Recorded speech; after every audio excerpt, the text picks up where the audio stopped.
है। का मौका दिया, मौका देने के लिए बहुत बहुत धन्यवाद जी, पूरे भिल प्रदेश की ओर से। माननीय सभापति महोदय, राज्यपाल महोदय का भाषण सुना और जो लिखा हुआ हमें दिया वो भी पढ़ा। मैं सोच रहा था कि मेरी जो विधानसभा क्षेत्र है रतलाम जिले की सेलाना आदिवासी इलाका है, हमारे ही पास में झाबुआ जिला भी पड़ता है, अलीराजपुर पड़ता और धार भी पड़ता। पूरी तरीके से ये मान के चलो मोटा मोटा आइडिया 80% आदिवासी लोग रहते हैं। मैं सोच रहा था कि राज्यपाल महोदय के भाषण में होगा आदिवासी लोग, हमारे समाज के हमारे इलाके जो लोग हैं वो ज्यादा गरीब हालात होने की वजह से और पढ़ाई लिखाई ठीक नहीं होने की वजह से ज्यादातर लोग दूसरे इलाकों में जाते हैं मजदूरी करने के लिए। देश आजाद हुआ आज तक लगभग 75 साल से ज्यादा का समय हो चुका। आज भी रतलाम जिले के, झाबुआ जिले के, मध्य प्रदेश के अलीराजपुर जिले से, धार जिले से आदिवासी लोग पलायन पर जाते हैं। और पलायन पर जब लोग जाते हैं तो उनको क्या समस्या होती है, क्या परिस्थितियां बनती है। महिलाएं छोटे छोटे बच्चे लेकर के जाती हैं, वहां मजदूर भी सुरक्षित नहीं होता, काम करते हैं फैक्ट्री में या किसी ठेकेदार के पास तो वहां पैसा भी नहीं दिया जाता है। मैं ये सोच रहा था कि राज्यपाल महोदय के भाषण में होगा बेरोजगार जो आदिवासी इलाके में जो लोग हैं, पढ़ने के बाद नौकरी की तलाश होती है। मैं ये सोच रहा था कि नौकरी की व्यवस्था होगी, कहीं से कहीं तक आदिवासी इलाके में विशेष तौर पर नौकरी के लिए कोई व्यवस्था नहीं है। मेरी सेलाना विधानसभा क्षेत्र में मैं ये सोच रहा था कि अभिभाषण में होगा कि आदिवासी पढ़े लिखे युवाओं को प्रशिक्षित करने के लिए कोई ट्रेनिंग सेंटर खुलेगा या मेरे इलाके में छोटे छोटे उद्योग खुलेंगे जिसमें लोगों को रोजगार मिलेगा। इस प्रकार की कोई भी चीज अभिभाषण में नहीं है। मेरे जो आदिवासी इलाका है वहां सिर्फ लोगों के पास थोड़ी बहुत खेती बाड़ी है। खेती बाड़ी तभी ठीक हो सकती है जब किसान को खेती करने में थोड़ी सहूलियत मिले। एक तो किसान को जब बीज खरीदना होता है तो बीज महंगा दिया जाता है और नकली बीज दिया जाता। दूसरा, उसको बीज बोने के बाद में खाद की जरूरत पड़ती है किसान को, तो खाद समय पर नहीं मिलता। और तीसरा, बिजली की कैसी स्थिति होती है किसान को सिंचाई करने के लिए। सीनियर वरिष्ठ सदस्य माननीय रावत साहब ने बता दिया आपको। इस बुरे दौर से किसान गुजरता। मैं सोच रहा था कि अभिभाषण में किसानों के फायदे के लिए कुछ होगा, लेकिन अभिभाषण में ऐसा कुछ नहीं मिला। अभी मैं आपके माध्यम से सभापति महोदय, एक सवाल है महामहिम राज्यपाल महोदय को कि भारत के संविधान में 5वीं अनुसूची लागू करने के लिए महामहिम राज्यपाल को हर साल महामहिम राष्ट्रपति को एक रिपोर्ट पेश की जाना चाहिए। भारत के संविधान के तो मैं नहीं कह रहा हूं मेरी ओर से कि हर साल आदिवासी इलाके में, अनुसूचित इलाके में, आदिवासी इलाके में कैसा प्रशासन चल रहा है और आदिवासी लोगों की कैसी प्रगति हो रही, यह रिपोर्ट महामहिम राज्यपाल साहब को हर साल राष्ट्रपति साहब को सौंपने की है। यह भारत के संविधान में इसकी व्यवस्था है।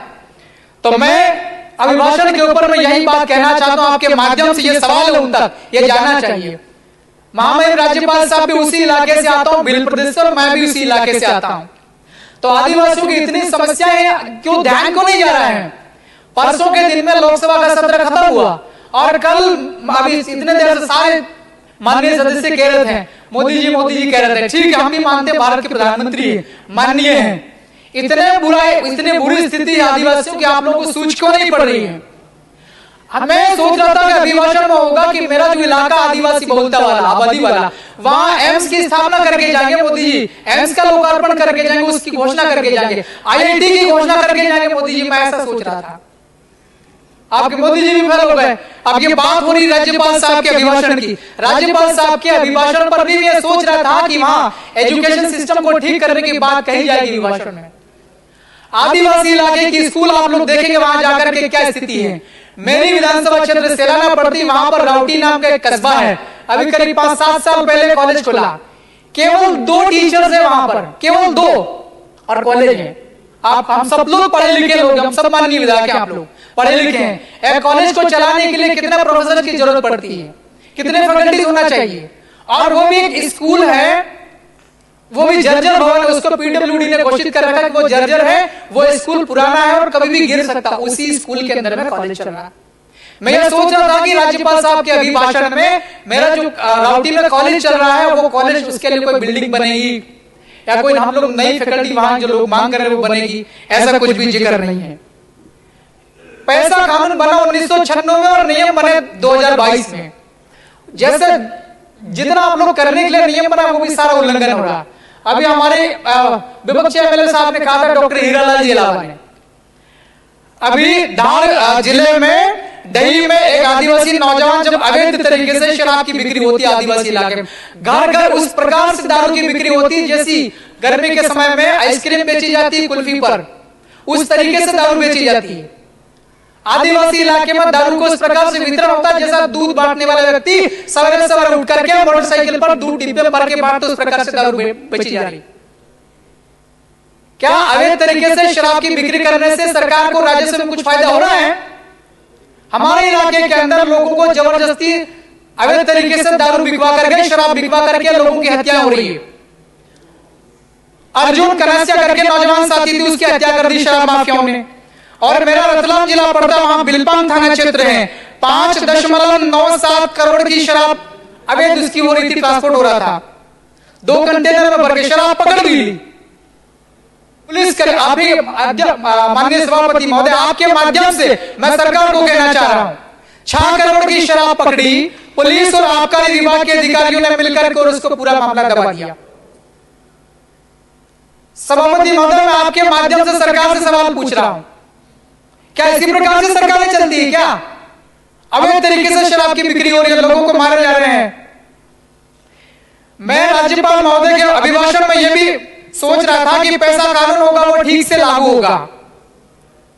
लाखों की तादाद में आदिवासी लोग जो है जंगलों में रहते हैं, कई सालों से, कई सदियों से वो लोग अपने जंगल काट करके और अपनी आजीविका वहां पर जी रहे हैं। मैं ये सोच रहा था कि जिन लोगों ने फॉरेस्ट के वन अधिकार पत्र लेने के लिए जिन लोगों ने आवेदन कर रखे हैं, उन आवेदनों की दोबारा से पड़ताल होगी और उनको वन अधिकार पत्र दिए जाएंगे।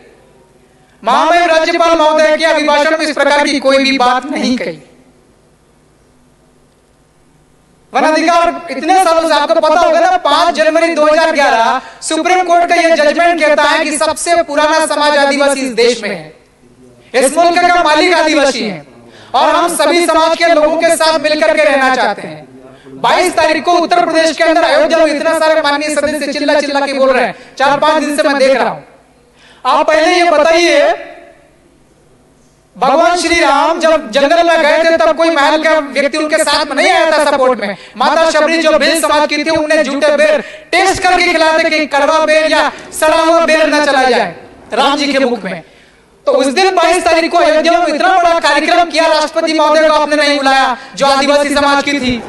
तमाम प्रकार के पूरे देश में इतना सारा विधायक आदिवासी, उन सबको बुलाना चाहिए था। ये विधायक लोग सभी राज्यों के, सभी ये सांसद लोग आदिवासी समाज के, ये इस भारत देश के लिए देवता के समान है।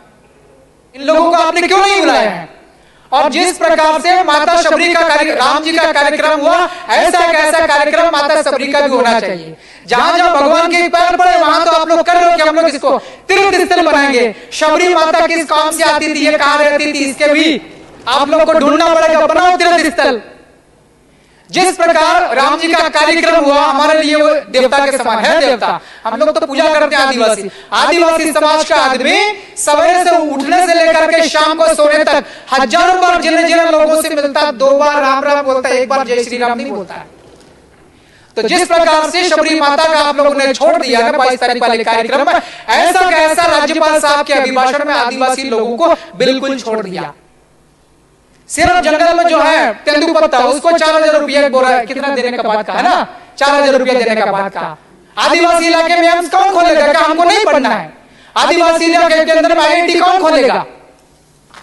कमलेश्वर जी, अब आप समाप्त करें। मैं समाप्त कर रहा हूं सर, पहली दफा बोल रहा हूं, मैं बहुत गरीब आदमी जीत करके आया हूं। मैं इसी प्रदेश के लोगों ने मुझे वोट दे करके जिताया, मुझे दूसरे राज्य के लोगों ने नहीं जिताया, पाकिस्तान के लोगों ने मुझे वोट नहीं दिया है। बोलने के लिए सब बोलना पड़ेगा ना, मैं कानून का पालन करता हूं, मैं खुद भी। और हमारे आदिवासी इलाके में बच्चा पैदा होने से लेकर के बूढ़े होने के मरने तक जितने भी आपकी योजना चल रही, एक भी योजना ठीक से नहीं चल रही है। नरेंद्र मोदी जी आपके हमारे सबके वो माननीय है, उनकी तमाम प्रकार की योजनाओं की इस भारत को आगे बढ़ाने के लिए। नल जल योजना में कितना बड़ा घोटाला हुआ, पूरे मध्य प्रदेश में तय करो। मैं तो कह रहा हूं कि हमारा जो इलाका में 2500 करोड़ के आसपास काम हुआ, ठीक है ना। आप लोग सर्वे करेगा, मैं खुद ही, जैसे भी रावत साहब कह रहे थे ना कि वो बिजली वाले मेरी उपस्थिति में आप लोग वेरीफाई करो। अब मैं भी विधायक हूं, मैं भी चुनकर के आई हूं, मेरी उपस्थिति में नल जल योजना कितने घरों तक आपने नल के माध्यम से पानी पहुंचाने के इंतजाम किए हैं, मैं खुद खड़ा लेकर हम वेरीफाई कर लेते हैं। 90% काम फर्जी हुआ है। कागज में कह दिया कि नल चल रहा, नल में पानी आ रहा, वहां जाके देखेंगे कोई नल नहीं बिछाया है और कोई पानी का कोई स्रोत तैयार नहीं किया है। ऐसी स्थिति हो रखी है हमारे इलाके में। तो दूसरे जिलों में, दूसरी विधानसभाओं में भी मेरे ख्याल से यही हालात होंगे। आप समाप्त करें। बस समाप्त कर रहा हूं श्रीमान जी। तो मैं अपेक्षा करता हूं कि आगे जो भी काम होगा आदिवासियों के हितों का ध्यान रखा जाएगा और बोलने के लिए मौका दिया, बहुत बहुत धन्यवाद, शुक्रिया। जय भील प्रदेश। धन्यवाद कमलेश्वर जी। सदन में आपका ये पहला भाषण था, बहुत ही सारगर्भित था, बहुत अच्छी प्रस्तुति थी। आपको मैं उसके लिए बधाई देता हूं।